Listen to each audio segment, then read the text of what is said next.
시청자 여러분 안녕하십니까? 헬로티비 뉴스입니다. 첫 소식입니다. 노인들은 작은 충격에도 사망사고로 이어질 수 있어 차량 운전자의 각별한 주의가 필요합니다. 거기에 농촌은 좁은 도로로 교통사고 위험에 노출돼 있어 시설 보완이 요구되고 있는데요. 고령 운전자 면허증 반납 제도가 사고를 줄이는 대안으로 주목받고 있습니다. 성정환 기자가 보도합니다. 전남 모안의 한 농촌 지역 도로입니다. 오가는 차량 옆으로 걸어다니는 주민 모습이 위태롭습니다. 농촌에는 고령자가 많지만 도로에는 갓길이 없거나 좁아 교통사고로 이어지기 쉽습니다. 이런 가운데 전라남도가 전국 최초로 보행자 안전 시스템을 도입했습니다. 열 감지 센서가 보행자를 인식해 전광판과 경광 등으로 운전자에게 알립니다. 시설을 개선하고 홍보와 교육도 진행한 결과 교통사고 사망자는 지난해 330명으로 57명이 감소했습니다. 전남 지역은 농어촌 지역 특성상 보행자 교통사고가 많이 있었는데요. 지역 특성에 맞는 보행자 안전지킴이 사업이라든가 사망사고 지점에 대해서 안전시설을 개선을 했던 부분이 시행계획 평가에 유의했던 것 같습니다. 노인 교통사고 예방을 위한 면허증 반납 제도 역시 관심이 높습니다. 지난달 26일 영암 353 거리에서 70대 고령 운전자가 사고를 냈습니다. 우회전을 하면서 갑자기 1차선으로 진입해 직진 차량과 부딪혔습니다. 다행히 큰 부상자는 없었지만 많은 대형 트럭이 오가는 지역이어서 자칫 대형 사고로 이어질 뻔했습니다. 고령 운전자는 시력과 청력 등이 떨어져 운전에 취약합니다. 전라남도는 올해 75세 이상 3만 6천여 명을 대상으로 운전면허증 반납 제도를 시행한 결과 300여 명이 신청했습니다. 면허증을 반납하고 이동하기 위해서는 버스나 택시를 이동해야 되고 다음에 비용 부분에 대한 그 부담이 있는 걸 알고 있지만 다만 그 노인성 질환, 심장 질환이라든지 이런 노인성 질환으로 인해서 급작스러운 사고가 발생할 수 있기 때문에 이동의 제한보다는 저희는 그 생명의 소중함을 가장 크게 생각을 하고 있습니다. 전라남도는 도로교통 안전에 올해보다 2배가 넘는 300억 원을 내년에 투입해 사고 줄이기에 박차를 가할 계획입니다. 고령자 교통사고 피해를 막기 위한 다양한 노력이 성과로 이어질지 관심이 모아지고 있습니다. 헬로티비 뉴스 성정환입니다. 앞선 사례처럼 고령의 나이에 운전은 위험이 따릅니다. 정부가 70세 이상 고령 운전자에게 면허증 잦은 반납을 유도하고 있는데요. 취지에 공감하는 어르신들 중심으로 잦은 반납 사례가 꾸준히 늘고 있습니다. 운전면허증을 반납하는 어르신을 서경 기자가 동행 취재했습니다. 30대에 운전면허증을 취득해 40년째 운전대를 잡고 있는 장명자 씨. 최근 고령 운전자의 교통사고 발생률이 높아지고 있다는 언론 보도를 보고 자신의 면허증을 반납하기로 결정했습니다. 운전을 하다 보니 전보다 둔감해진 반사신경을 느꼈고 혹시 모를 사고에 대비하기 위해서입니다. 고령 운전자가 운전면허증을 반납하려면 경찰서 교통과를 찾으면 됩니다. 취소 결정 통지서 등 5가지 서류를 받아 작성하고 경찰의 안내를 들으며 서류를 제출하면 임시 면허증이 발급됩니다. 최대 40일가량 쓸 수 있는 임시 면허증 유효 기간이 종료되면 반납 절차가 마무리되는 겁니다. 아무래도 위험하죠. 나이 먹고 운동 신경도 느려지고 그래서 그냥 운동 겸 걸어 다니고 그런 운동을 좀 해봐야 되겠다 하는 욕심이 생겨서 약간 서운하기도 했고 그렇지만은 하기를 잘했다 하는 생각을 했어요. 실제로 고령 운전자 운전면허증 반납률은 크게 늘고 있습니다. 고령자 운전의 위험성에 대한 경찰의 적극적인 홍보와 지자체의 지원이 더해지면서 효과를 거두고 있습니다. 하루에 약 10명에서 15명 정도 우리 경찰 민원실을 찾고 있는 실정입니다. 우리 어르신들 건강한 100세 시대를 위해서 앞으로 면허증 반납하시고 건강한 노후 생활을 되시기 위해서는 면허증을 반납하시고 또 상품도 받아가시고 그렇게 건강하게 사시면 좋겠습니다. 장 씨처럼 70세 이상의 고령 운전자가 운전면허증을 자진 반납하며 지자체에서 10만 원 상당의 교통카드를 지원합니다. 정부는 올해 5월부터 반납 제도를 시행하고 있는데 올해 목표치는 모두 달성됐습니다. 지자체들은 내년부터 예산을 들여 고령 운전자들의 면허증 반납을 독려하겠다는 계획입니다. 상반기 때 이미 호응이 좋아가지고 지금 사업이 완료되었지만은 내년에도 이 사업을 계속 시행할 예정입니다. 함께 많은 호응과 참여 부탁드리겠습니다. 운전면허증을 자진 반납하는 어르신들이 지속적으로 늘면서 교통안전을 위한 노력도 함께 더해지고 있습니다. 헬로티비 뉴스 서경입니다. 전남 신안에는 섬과 섬을 이어주는 다리가 하나 있습니다. 바로 넉 달 전 개통한 천사대교인데요. 그런데 최근 이 다리에서 출렁임이 느껴진다는 말들이 나오면서 운전자들이 불안감을 호소하고 있습니다. 천사대교의 출렁임, 정말로 위험한 걸까요? 고정민 기자가 따져봤습니다. 신안 앞에와 암태도를 잇는 천사대교. 9년 동안의 공사를 마치고 지난 4월 개통했습니다. 그런데 최근 주민들 사이에선 일부 구간에서 출렁임이 느껴진다는 말들이 나오고 있습니다. 바로 다리 상판이 붉은색으로 보이는 사장교 구간입니다. 중간 지점에 중간 여기 앞에서 하고 뒤에서 딱 중간 지점에서 그 파도 타는 느낌 있잖아요. 그 느낌. 그렇다면 출렁임은 어느 정도일까? 지금부터 제가 직접 차를 타고 실제로 출렁임이 느껴지는지 이 천사대교 위를 한번 지나가 보겠습니다.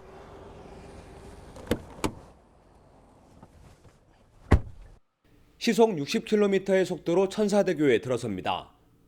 출렁임이 느껴진다는 사장교 구간. 다리 상판을 지나가는 동안 어지럽거나 출렁임이 느껴지진 않습니다. 이 종이컵에 물을 3분의 2 정도 담아 지나가 봤지만 역시 넘치거나 큰 변화는 없었습니다. 같은 구간을 3번 연속 왕복해 봤는데도 결과는 마찬가지였습니다. 취재 차량보다 앞서 천사대교를 건너간 운전자들의 반응도 별반 다를 건 없었습니다. 울렁임 같은 거 느끼신 적 있으세요? 아니, 오늘은 못 느꼈는데요. 출렁인다든지 울렁울렁한 느낌 혹시 받으셨어요? 그런 거 못 느꼈어요. 못 느꼈고. 천사대교가 출근해 해도 근데 우리는 그런 거 요즘 아니면 못 느꼈어요. 이날 천사대교 주변에서 부는 바람의 세기는 초속 4.2m, 6에서 11m의 바람이 수직으로 부는 특정한 상황에서만 출렁임이 감지된다는 게 관계자들의 설명입니다. 초속 8m 내외요. 이렇게 차 진행 방향으로 봤을 때 직각 방향 그럴 때 그것이 움직이더라고요. 안전성에 문제가 없는 건지도 짚어봤습니다. 케이블 교량의 설계 지침에서 상하 진동폭의 안전성 허용 범위는 1.4m, 위로 50cm, 아래는 98.9cm가 최대 허용치입니다. 다리를 관리하고 있는 익산지방국토관리청은 개통 이후 출렁임을 지속적으로 측정하고 있지만 허용치를 넘어선 적은 없었다고 설명합니다. 그러면서 현수교에 출렁임이 없으면 오히려 위험하다는 설명도 덧붙였습니다. 갑자기 가라앉는 느낌도 가속도 단위로 봤을 때 기준치인 50가를 넘지 않아 안전에 문제될 건 없다고 말합니다. 이게 허용치를 넘어선 적이 있었나요? 아니요, 없습니다. 안전성에는 문제가 없고 우리 이 케이블 교량도 어느 정도는 움직여야 안전하거든요. 관리당국은 조만간 보강 설계를 거쳐 오는 9월까지 바람의 영향을 줄여주는 제진장치 설치를 마치겠다는 입장. 앞서 제2진도대교에서 개통 직후 출렁임이 감지됐지만 보강공사로 잡아낸 사례가 있는 만큼 불안감 해소에 최선을 다하겠다고 밝혔습니다. 헬로티비 뉴스 고정민입니다.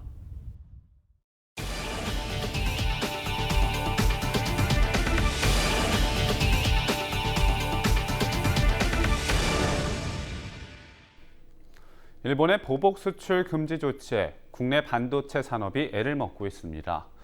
반도체 부품 일부를 일본에 의존하다 보니 어려움을 겪고 있는데요. 분야는 다르지만 오랜 연구 끝에 일본 종자를 국산으로 대체한 여수 돌산갓이 새삼 주목받고 있습니다. 성정환 기자가 보도합니다. 한때 전국 생산량의 90%를 차지했던 여수 돌산갓. 기후변화로 전국의 재배 면적이 늘면서 생산량이 60% 수준으로 줄었지만 돌산갓의 명성은 여전합니다. 갓과 김치 판매로 지난해 매출 1,000억 원을 기록할 정도로 농가 주요 소득 장목으로 자리매김했습니다. 그런데 이처럼 돌산갓의 명성을 유지하는 데는 여수시의 노력이 뒷받침됐습니다. 돌산갓은 1950년대 일본인이 종자를 들여와 재배를 시작했습니다. 여수시는 일본 종자로 재배되던 돌산갓을 국산 종자로 대체하기 위해 지난 2002년부터 연구를 시작했습니다. 무 형태의 토종갓과 배추 형태의 일본갓이 오랜 세월 자연 교잡되어 있는 품종을 선발해 종자로 개발했습니다. 그 결과 지금까지 농가 종자 비용을 크게 절감할 수 있게 됐습니다. 일본 종자로 만약에 사용을 한다면 80억 정도 됩니다. 그걸 전부 한 7% 정도 국산 종자로 지금 대체를 했으니까요. 79억 한 8천만 원 정도는 국산화됐다 이렇게 생각을 하시면 될 것 같습니다. 지난해 여수시는 잎이 큰 알싸미와 매운맛이 강한 매코미를 개발해 품종 보호권을 얻었습니다. 여수시는 대량 증식을 거쳐 내년 하반기부터 농가에 보급할 계획입니다. 지금까지 여수시는 알싸미와 매코미를 포함해 전국에서 가장 많은 품종 10종을 보유하고 있습니다. 여수시는 이미 확고한 위치를 구축하고 있지만 새로운 품종 개발에 돌입했습니다. 갓은 저온성 작물이기 때문에 고온 환경에서는 재배가 잘 되지 않습니다. 캄보디아나 베트남 지역에 있는 아열대 갓과 저희 갓을 교배해서 새로운 품종을 고온에 적합한 새로운 품종을 만들기 위해서 노력하고 있습니다. 일본과 무역 갈등이 깊어지는 요즘 국산 종자로 대체한 여수 돌산갓의 사례가 좋은 본보기가 되고 있습니다. 헬로티비 뉴스 성정환입니다. 완도군이 난대 수목원 유치에 총력을 다하고 있습니다. 1,000억 원 이상의 국비가 투입될 국립 난대 에코 수목원 조성지로 완도군과 거제시가 경합을 벌이고 있는 가운데 최종 후보지에 대해 관심이 모아지고 있습니다. 보도에 박종호 기자입니다. 황칠나무 등 750여 종의 희귀 난대 식물이 있는 완도 수목원. 지난 1991년 완도군 구내면 일대의 2천여 헥타르 규모로 난대림과 아열대 등 다양한 식물을 보존하며 연구하고 있습니다. 정부가 최근 1,000억 원대 넘는 예산을 투입해 국립 에코 난대 수목원을 만들 예정인 가운데 최종 후보지로 완도군과 거제시가 경합을 벌이고 있습니다. 완도군은 700여 종류의 자생식물이 서식하는 국내 최고 체대의 난대숲 자원과 다양한 산림식물종을 보유하고 있어 수목원 유치에 적합하다고 강조하고 있습니다. 난대수목원은 반드시 국립 난대수목원으로 이렇게 유치가 돼야 된다 생각을 하고 범국민적으로 지금 활동을 하고 서명운동을 전개해 나가고 있고 지역의 또 기관사의 단체가 함께 국립 난대수목원 완도 유치에 아주 혼신의 노력을 다하고 있습니다. 또 100년 전부터 최근까지 원시 난대림이 보존돼 수목원에 필요한 시설물을 설치할 경우 준공과 동시에 개장이 가능한 최적의 장소인 것으로 알려졌습니다. 전라남도와 완도군은 2,500억 원을 투입해 기후대별 온실과 식물연구지구, 교육휴양지구와 6차 산업화지구를 조성할 계획입니다. 난대 수목원 유치를 두고 지역민들도 함께 나서고 있는 상황입니다. 지역민들도 다 여러 같은 마음에 우리 안도로 되기를 바라고 이제 또 우리가 안도로 유치가 된다면 우리가 안도로 된다 하면 우리 군이고 우리 위에고 국민이고 도울 수 있는 건 다 도와야 되죠. 거기 하는 거에 대해서 앞으로 우리 안도의 먹거리니까. 산림청은 8월부터 현장 심사와 평가를 거쳐 최종 결과를 발표할 예정인 가운데 거제시도 시민 서명을 받는 등 사업을 준비하고 있는 상황. 1,000억 원이 넘는 대규모 국비가 투입되는 만큼 이 두 지자체가 서로 유치에 총력을 다하는 상황에서 이 최종 후보지는 어떤 곳이 선정될지 관심이 모아지고 있습니다. 헬로티비 뉴스 박종호입니다. 최근 전남 목포에 반가운 소식이 들려왔습니다. 한 민간 업체가 목포에서 10분 거리에 있는 섬 전체에 리조트를 짓겠다는 의향을 밝힌 건데요. 대규모 투자 유치에 청신호가 켜지면서 낙후된 지역의 관광 활성화에 활력을 불어넣을 거란 기대감이 높습니다. 보도에 고정민 기자입니다. 목포에서 배로 15분 거리에 있는 장좌도. 이 여객선도 닿지 않는 산간오지에 10명 남짓한 주민들이 모여 살고 있습니다. 주민들은 주로 어업에 종사하며 생계를 이어가고 있습니다. 뭐 하나 먹겠고 먹을 거랑 먹죠. 처음에 바다에 나가면 고기 잡아서 먹고요. 무인도나 다름없는 작은 섬 장좌도에 조만간 대규모 리조트가 들어설 예정입니다. 객실 400여 개 규모의 콘도와 펜션은 물론이고 워터파크를 비롯한 부대시설도 갖춥니다. 리조트 조성 사업에 투자되는 비용은 모두 1,500억 원. 앞서 전남 여수에 리조트를 건설한 경험이 있는 업체가 전액 민간 자본을 들여 사업을 추진합니다. 이 대규모 투자 유치를 이뤄낸 목포시의 행정 지원도 뒷받침됩니다. 여객선 접안이 열악한 항구는 어촌 뉴딜 300 사업과 연계해 계류장을 짓고 올해 안에 상수도 연결 작업도 진행됩니다. 특히 장자도는 기존에 여객선 항로가 없었던 만큼 신규 항로도 개설될 것으로 보입니다.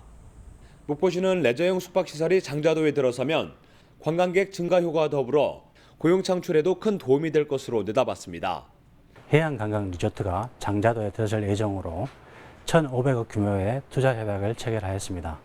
그동안 대규모 숙박시설이 부족했던 우리 시에 이러한 체류형 관광시설 상품이 들어섬으로써 1,000만 관광객 시대에 많은 보탬이 될 것으로 예상하고 있습니다. 올해부터 본격적인 행정 절차를 거쳐 오는 2022년까지 추진되는 리조트 조성사업. 목포 원도심에서 섬으로 이어지는 연계 관광 개발이 조금씩 가시화되고 있습니다. 헬로티비 뉴스 고정민입니다. 4차 산업혁명의 핵심인 드론 산업을 육성하고 지원하는 조례가 마련됐습니다. 공원군의회는 지난 25일 임시회에서 드론 연구개발과 실용화, 연구기관 협력 등의 내용을 담은 조례를 통과시켰습니다. 우리 지역의 이슈 콕 짚어봅니다. 헬로 이슈 토크. 지역의 현안을 시시각각 다뤄보는 헬로 이슈 토크 시간입니다. 전남은 고령 운전자 교통사고가 심각한 수준으로 나타났습니다. 이로 인한 대책 마련이 시급한 과제로 떠오르고 있습니다. 고령 운전자 면허 반납 인센티브 사업을 도입하는 등 노력을 기울이고 있는데요. 농어촌이 많은 전남은 농기계 건설 장비, 배 등 맞춤형 운전 관련 대책이 요구되고 있습니다. 이와 관련된 이야기 지금 시작하겠습니다.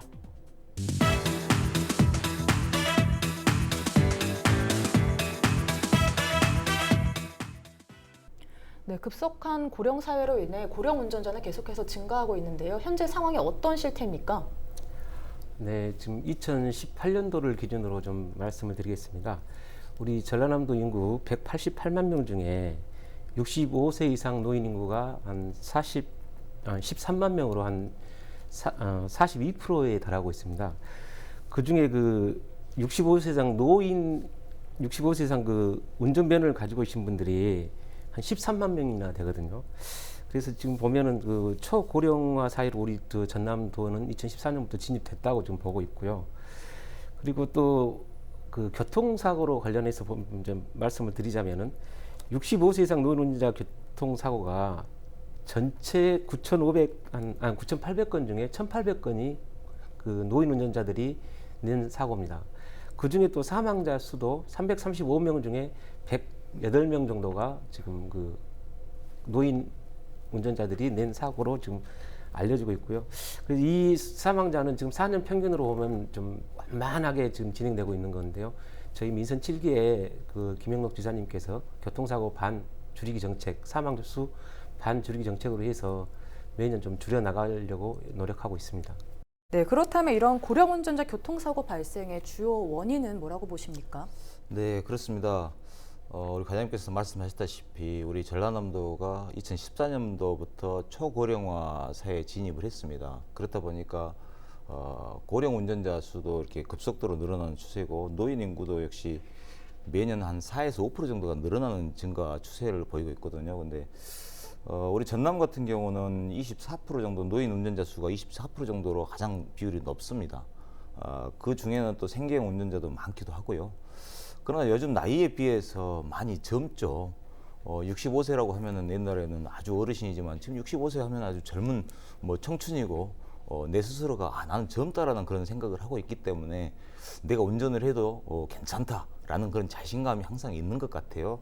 그러나 이제 그분들의 생각에 비해서 인지 능력이라든가 뭐 대응 능력 그리고 아주 대처 능력이 좀 떨어지다 보니까 이런 교통사고의 주 원인이 되고 있는데 교통사고 발생 유형을 보면은요 안전운전 불이행으로 75.3%로 가장 많아요. 근데 특히나 이제 고령 운전자에게는 그런 인지 능력, 그런 반응 능력, 그 돌발 상황에 대한 대처 능력이 떨어지기 때문에 더더욱 어려움이 있다라고 저는 생각을 하고 있습니다. 그래서 과장님께서 아까 말씀하셨다시피 우리 전라남도에서는 사망 사고가 많은 지역으로서 교통사고 사망자 절반 줄이기 사업을 추진을 하고 있는데 그 실효는 그렇게 싹 보이진 않는 것 같아요. 우리 이제 전남도 같은 경우는 농어촌이나 도서 상간으로 이렇게 이루어지다 보니까 그에 맞는 정책들을 세워야 되는데 그에 맞는 정책들을 세우기가 사실은 어렵다라는 생각이 들고, 또 그리고 고령화가 진행될수록 누구나 자연스럽게 신체 기능이 좀 떨어지고 인지 능력이 떨어지고 또 반응 능력이 떨어지고 또 움직이는 물체에 대한 그런 보는 시각 능력들이 감소가 되고 있어요. 그래서 돌발 상황에 대한 대처 능력이 줄어들어서 결국 그게 고령 운전자의 교통사고로 이어진다는 결과입니다. 그래서 광양 같은 경우는 고령 운전자 차량 식별용 그 실버 마크를 제작해서 이렇게 보급을 한다고 그러네요. 그러면은 운전자들이 봤을 때 어르신들이 타고 있다는 것을 인지를 하고 오히려 이제 그분들에 대한 운전에 대한 적극적인 양보, 이런 배려가 이렇게 좀 많이 필요하다는 생각이 듭니다. 그래서 최근 이런 사고들을 보면은 지난 12일에 서울 청담동 모 호텔 주차장에서 브레이크 페달을 착각을 하고 그냥 가속 페달을 밟아서 행인을 치어서 숨지게 하는 그런 사건도 있었고, 또 구례에서 일어난 사건인데 지난 2월 달에 생긴 사건인데 74세 먹은 여성 운전자께서 이렇게 가로수를 들이받아서 2명이 사망하고 또 3명이 이런 부상당하는 이런 사건들이 벌어졌거든요. 특히나 또 서울 같은 경우는 77세 운전자가 이렇게 운전을 하다가 이면도에 있는 그 보행자들을 치어서 부상을 당하게 하는 그런 사건들이 아주 빈번하게 일어나고 있어요. 그래서 지금 경찰청에서도 그러한 고령 운전자에 대해서 그 교육장이 좀 원거리에 있다 보니까 찾아가는 그런 안전교육을, 교통안전교육을 이렇게 실시를 해서 어르신들을 좀 교통사고에 노출이 되지 않게끔 노력을 하고 있다고 합니다. 그리고 요즘 음주운전 단속을 좀 아주 좀 많이 하는 편이라 또 음주운전 사고는 많이 줄었다고 그래요. 그러나 이제 우리 전남 같은 경우 보면은 뭐 여수, 순천, 해남, 안도 등 13개 시군은 이렇게 좀 줄었지만은 좀 유일하게 또 목포를 비롯한 6개 또 시군은 좀 늘었다고 하는 그런 추세입니다. 그래서 어르신들의 그런 고령 운전자의 교통사고는 그런 대처 능력 때문에 많이 오지 않겠는가라는 생각을 합니다. 네, 그렇다면 전라남도에선 고령 운전자 교통사고를 예방하기 위한 지원책이나 혹시 대책은 마련되어 있습니까? 일단 도의 그 지원책이나 대책도 엄청 중요하겠습니다만은 무엇보다도 그 우리 고령 운전자들, 어르신들의 그 의식 개선이나 그런 사고 예방 교육이 먼저 우선돼야 된다고 생각합니다. 일단 먼저 그 도에서 추진하고 있는 이런 정책으로 보면은 예산상으로 말씀드리면은 18년도에는 7개 사업에 한 151억 정도 됐는데 민선 7기 들어와서 금년도에 16개 사업에 303억 정도, 2배 정도 예산이 늘어났습니다. 사업 수도 한 7개에서 16개로 늘어난 겁니다. 이제 대표적인 예로 말씀드리자면은 그 남도 안전합당을 운영하고 있습니다. 저희들이 매년 186명 정도를 선발을 해서 시군에 경로당이나 이런 노인정을 찾아다니면서 의식을 좀 개선해주고 교육을 시키고 실비를 지급하는 이런 교육이고요. 그다음에 그 마을 입구에 진입하다 마을 보호구역이라 가지고 주민 보호구간을 지정해서 운영을 하고 있고요. 그다음에 전통시장 주변에 그 예방하기 위해 교통사고 예방에 위해서 속도를 많이 줄이는 정책을 펴고 있습니다. 그다음에 그 시골에 가면 경로당이나 노인회관 같은 데 가면은 속도를 좀 내는 경우가 있거든요. 그런 경우는 30km 이하로 제한 구간을 두고, 그다음에 지금 여러분 모두가 알다시피 그 100원 택시도 많이 운영하고 있습니다. 특히나 요즘 특히나 농번기 때는 그 농기계들이 갑작스럽게 도로에 진입하는 그 어르신들이 좀 그런 신체 감각은 좀 떨어지는데 전후 상황을 안 보고 농기계를 진입하는 그런 경우가 많아가지고 이제 그런 사고가 빈번하게 일어나고 있습니다. 그런 거를 예방하기 위해서 그런 안전교육도 실시하고 있습니다. 하나 예로 제가 지난주에 세종시를 좀 다녀왔는데요. 세종시 청사 진입부터 한 2km 구간이 시속 50km 구간으로 한 3군데 CCTV가 설치될 정도로 상당히 그 서행 운행을 좀 유도를 하고 있더라고요. 그만큼 이제 그 속도가 이 사고의 원인이 많이 된다 이런 생각을 하고 있고요. 그다음에 저희 이제 도에서 이번에 그 행안부 주관으로 공모하고 있는 보행환경 조성 사업, 특히 이제 목포 근대사 거리 같은데 관광객들이 많은 거리에 그 보행환경 조정 사업 같은데 공모해서 한 10억 정도를 좀 공모 신청을 해놨고요. 그다음에 노인 보호구역들을 좀 환경 개선을 시설물 개선을 통해서 노인 보호구역을 좀 운영하고자 그렇게 공모 사업에 신청을 해놓고 있는 상태입니다. 네, 그렇다면은 고령 운전자 면허 자진 반납 인센티브를 전남에서 시행하고 있다고 합니다. 네네. 많은 분들이 관심을 갖고 있는데요. 어떤 사업인지 이야기 좀 해주시죠. 우리 전라남도에는 교통안전 증진을 위한 조례를 제정을 해서 그것을 시행을 하고 있습니다. 그래서 75세 이상 고령 운전자가 운전면허증을 자진 반납을 하면은 교통비를 지원하는 그런 제도인데요. 일본에서는 1998년에 이렇게 시행을 했다고 그러네요. 근데 이제 우리나라는 좀 늦게 해서 이제 초고령화 사회를 접어들면서 우리도 이제 이런 사업들을 하고 있는데 부산과 서울에 이어서 광역 지자체 중에서 세 번째로 우리 전라남도가 시행을 하고 있습니다. 근데 부산 같은 경우는 65세 이상 고령 운전자, 그다음에 서울은 70세 이상 대상으로 이렇게 제한이 되어 있지만 우리 전라남도는 뭐 아시다시피 2014년부터 초고령화 사업에 진입을 하면서 고령인구가 너무 많은 점을 고려해서 75세 이상으로 제한을 두고 이렇게 지원을 하고 있습니다. 그래서 부산 같은 경우는 실제로 자진 반납자가 11배가 증가를 했다고 그러네요. 그리고 또 고령 운전자 사망 사고도 현저하게 줄었다고 그럽니다. 그렇듯이 고령 운전자들이 뭐 대응 능력, 돌발 상황에 대한 대처 능력이 떨어진다고 생각하면은 자신이 판단을 해서 스스로 반납하는 그런 사회적 분위기를 조성을 해야 된다라는 생각을 하고요.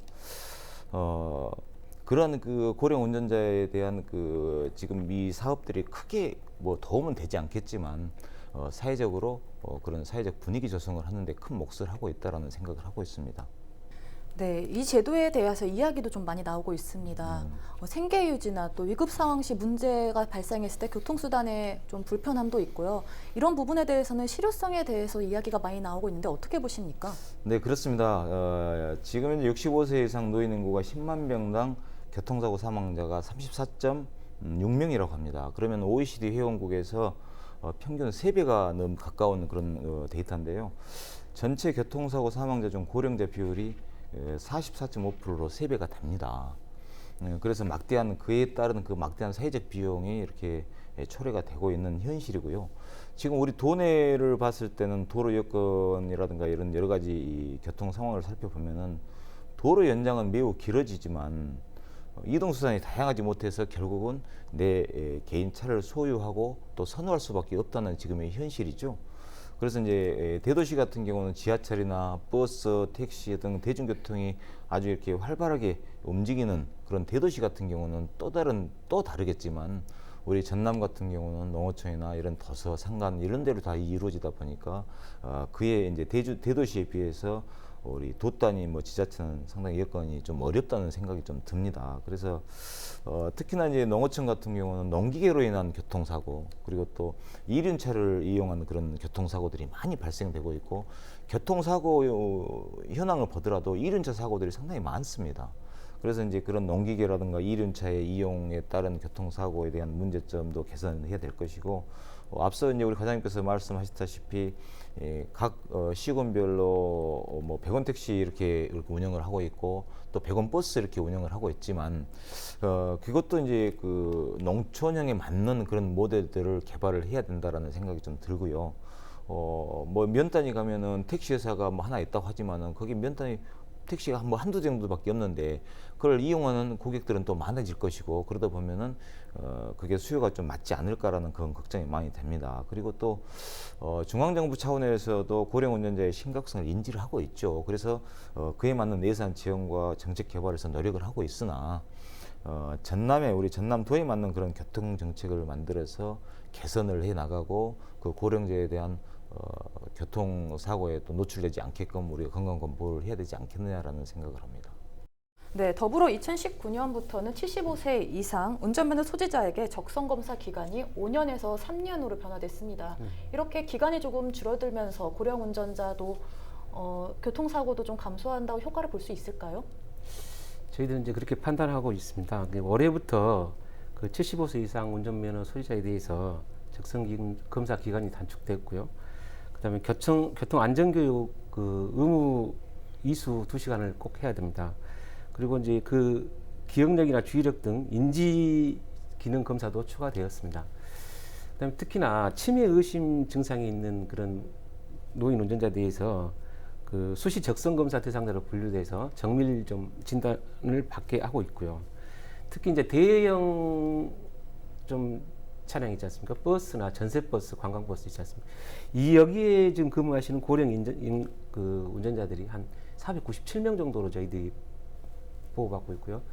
또 개인 이제 택시 사업자들도 한 486명 정도로 저희들이 파악하고 있는데 이분들에 대해서 70세 이상이면은 매년 적성 검사를 실시해야 되고요. 65세 이상은 3년마다 하게 돼 있습니다.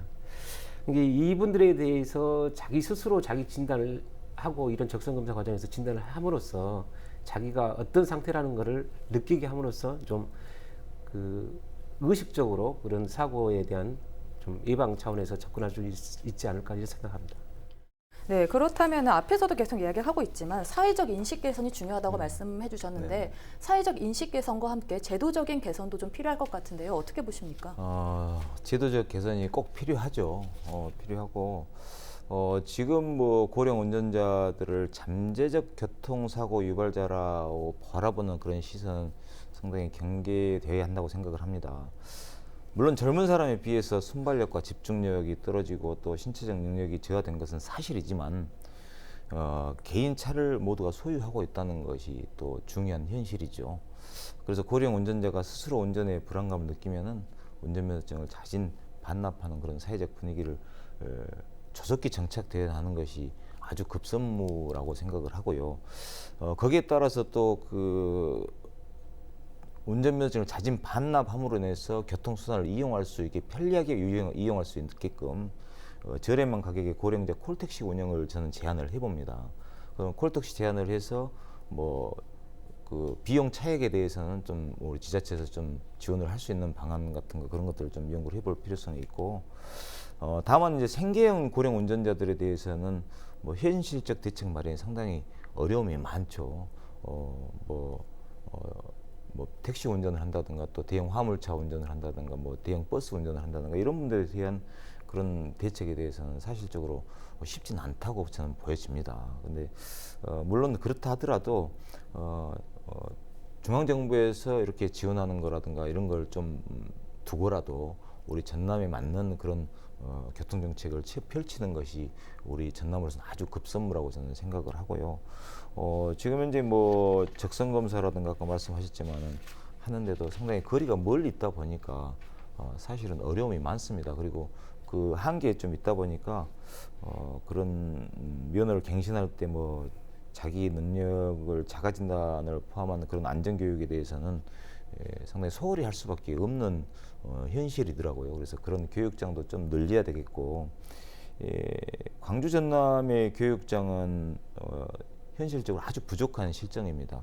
지금 광주 전남 대상이 14,000명 정도가 이렇게 교육 대상자가 되는데 광주 교육장 그리고 나주 광양 운전면허 시험장에서 그런 것들이 가능하거든요. 그러니까 다른 도서지방 같은 경우는 상당히 접근하기가 상당히 어려운 실정이고 그래서 이제 그런 그 교육장들을 좀 가까운 데서 받을 수 있게끔 한다든가 아니면은 또 현장에 가서 교육을 할 수 있는 그런 정책을 좀 만들어야 된다 그런 생각을 하고 있고 교육 이수 후에도 면허증 갱신 절차를 원스톱으로 하는 데는 사실 나주하고 광양밖에 없어요. 그렇다 보니까 고령 운전자에게는 그런 장소가 상당히 멀리 있다는 생각으로만 들기 때문에 그런 어려움이 좀 있고 그런 교육장이 추가적으로 좀 확보가 돼야 된다는 그런 필요성을 느낍니다. 네, 교육장 추가 확보나 전남형 교통을 할 수 있는 곳이 추가적으로 좀 만들어지길 바라겠습니다. 네네. 네, 초고령 사회인 전남은 고령 운전자 교통사고 등의 관심이 앞으로 좀 더 높아질 텐데요. 이런 고령 운전자를 사고를 감소하기 위해서는 앞으로 어떻게 노력해야 하는 겁니까? 아무래도 그 고령 운전자들의 의식이 먼저 돼야 되고 우리 위원장님께서도 말씀하셨지만 고령 운전자가 잘못은 아니지 않습니까? 그렇다고 뭐 사고를 많이 냈다고 할 수도 없는 거고 청년들의 뭐 과속하는 에 대해서 안전운전을 또 하실 거고 잠재적 유발자라고 이제 판단하시면 안 되는 것 같고요. 본인이 자기 몸에 맞게 그 내가 이제는 그만해도 되겠다는 판단이 들 정도면은 하시는 게 좋다고 생각합니다. 이 교통사고는 사소한 부주의로 개인뿐만 아니라 상대편에 대해서도 선의 피해를 주게 되는 사고입니다. 그래서 아무튼 운전자는 안전운전을 하셔야 되고 보행자는 또 전후사고 살피면서 안전 보행을 하셔야 되는 거고요. 아무튼 저희 전남도에서는 이 강요하실 필요는 없지만 고령 자기 판단에 의해서 운전면허를 반납하시면은 저희들은 환영하지만 특히나 생계형 그런 그 운전자들이 많이 있습니다. 뭐 농촌에 가도 그렇고 일을 해야 되고 짐을 실어야 되고 그런 경우도 있고요. 아무튼 저희 전남도에서는 이제 지금 2022년까지 지금의 절반에 이르는 그런 교통사고 율이나 사망자 수 감소 노력을 충분히 펼쳐서 우리 전남 도민이 행복한 그런 전남을 만들기 위해서 노력하겠습니다. 네, 단순히 고령자의 운전을 제한하기보다는 고령자 이동권을 확대하기 위하고 확보하기 위해서 다양한 노력이 필요할 것 같습니다. 네, 오늘 이야기 여기까지 나눠보도록 하겠습니다. 두 분 고맙습니다. 특히나 농어촌이 많고 갈수록 고령화, 노령화로 인해 고심하고 있는 전남은 노인 교통사고 관련 예방과 관련 정책들을 최우선 과제로 삼아야 할 것 같습니다. 지금까지 헬로 이슈 토크였습니다.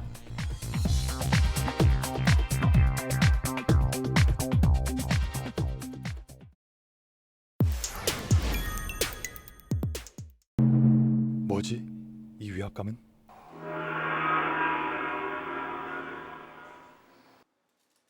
우선 완도 특산물 전복인가? 오, 이 살아있는 탱탱함. 잘 먹겠습니다. 오, 맛있다. 정말 맛있어. 노른자 태양을 품은 신선한 육회인가? 신선함과 신선함의 만남이라.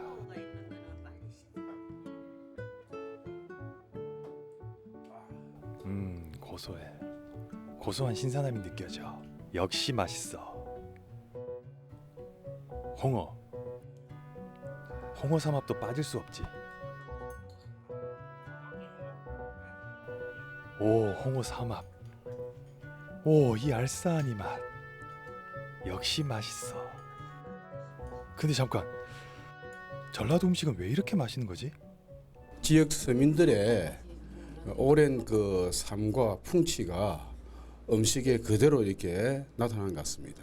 그러니까 손맛입니다. 손맛, 양념맛.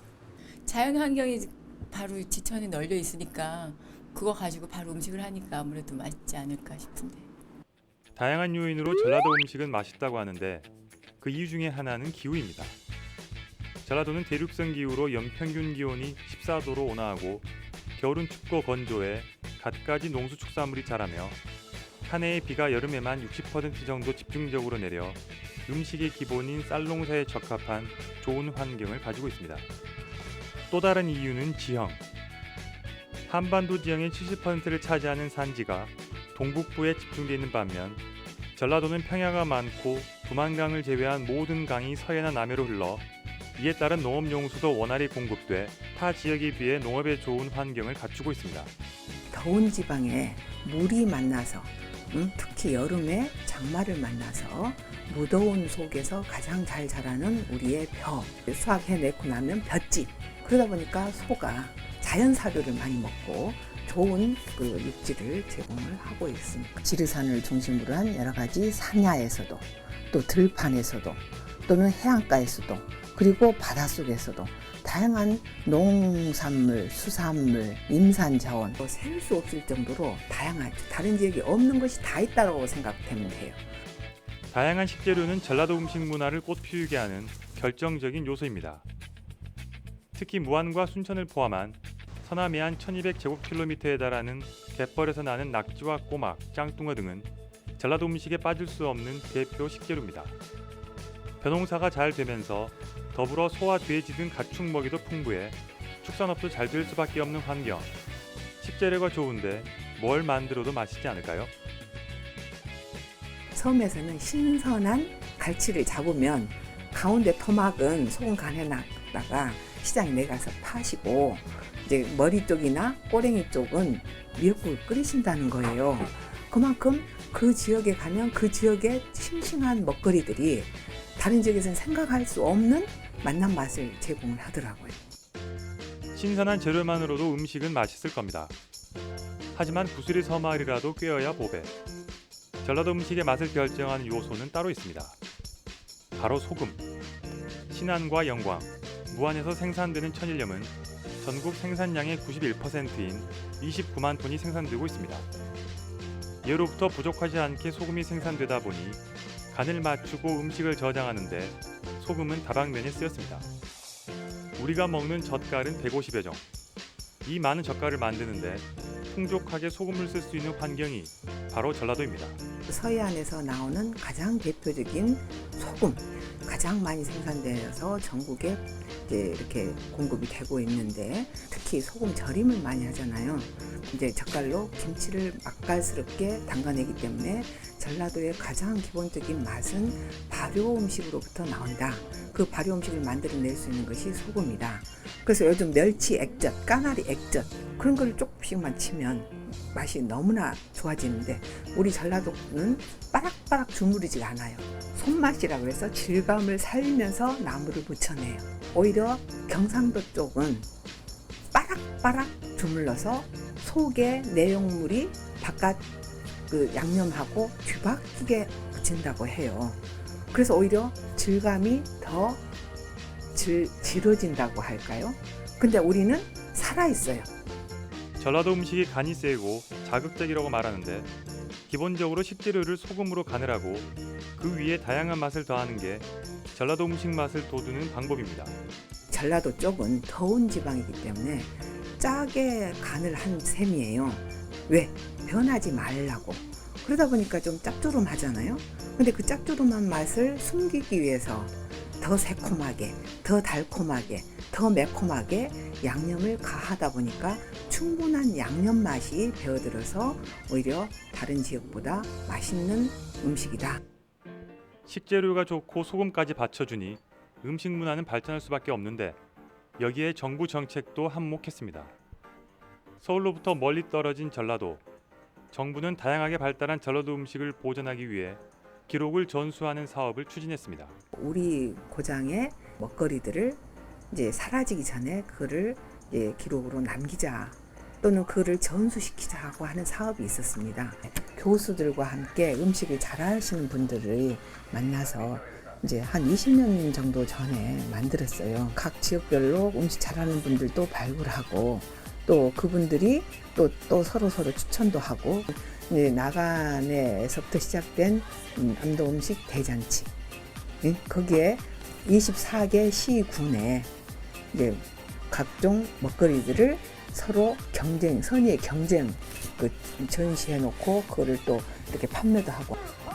2010년 한식 세계화를 위해 식품 산업을 국정과제로 채택하는 등 정부의 지원이 이어지고 있고, 해마다 열리는 남도 음식 문화 큰잔치 행사를 통해 남도 음식의 명맥은 이어지고 있습니다. 하지만 여전히 아쉬움이 남아 있습니다. 이제는 마음만 먹으면 전국 어디서나 찾을 수 있는 전라도 음식. 맛있는 전라도 음식을 어디서나 맛볼 수 있도록 맛의 표준화, 계량화가 시도되고 있고, 이러한 생활 편의를 위한 노력들이 자칫 전통의 맛을 사라지게 하는 것은 아닐까 우려되고 있습니다. 전라도 음식이라고 하는 것이 다른 지역의 음식과 함께 요즘 혼용이 되어가지고 전라도 음식인지 다른 타도 음식인지 맛도 전부 이제 일반화가 되어버렸다고 그럴까요? 옛 문화를 좀 이어갈 수 있도록 어린 자녀들과 함께 이제 재미삼아서 체험학습 겸 집에서 이제 김치 한 번이라도, 또는 명절 때 송편 한 번이라도 빚어본달지 각 가정에서 가정학습을 통해서 전수가 되기를 바라는 마음입니다. 대한민국 맛의 대표 전라도 음식. 좋은 식재료와 환경, 정부의 지원도 중요하지만 국민들의 지속적인 관심과 전통을 이어가려는 노력이 뒷받침된다면 전국을 넘어 세계에서도 각광받는 진짜 대한민국의 맛을 기대할 수 있지 않을까요? 이상으로 헬로티비 뉴스를 마칩니다. 저희는 언제나 지역 주민 여러분 곁에 있겠습니다. 고맙습니다.